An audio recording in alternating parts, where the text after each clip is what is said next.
خب مبحث بعدیمون راجع به مشتقات تابع جزئیه. f x و y مساوی با سینوس x y به اضافه 2y باشه. گفته f x y رو به دست بیاریم. خب اول مشتق جزئیشو نسبت به x به دست میاریم. از اینکه مشتق بگیریم مشتق سینوس میشه کوسینوس، زاویهش ثابته، ضرب در مشتق زاویه نسبت به x که اینجا مشتق xش میشه 1، ضرب در y میشه y.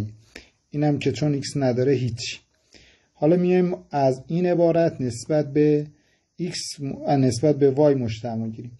خب اول مشتق این قسمت رو میگیریم. مشتق کوسینوس میشه منفی سینوس x y به اضافه 2y2، چون گفتیم زاویه ثابت میمونه، ضرب داره مشتق زاویهش که وقتی مشتق زاویهش رو به دست بیاریم این میشه نسبت به y میشه x به اضافه مشتق این قسمت هم میشه 2y در 2 ضرب میشه 4y ضرب در قسمت مشتق تابع قسمت اول که میشه y به اضافه.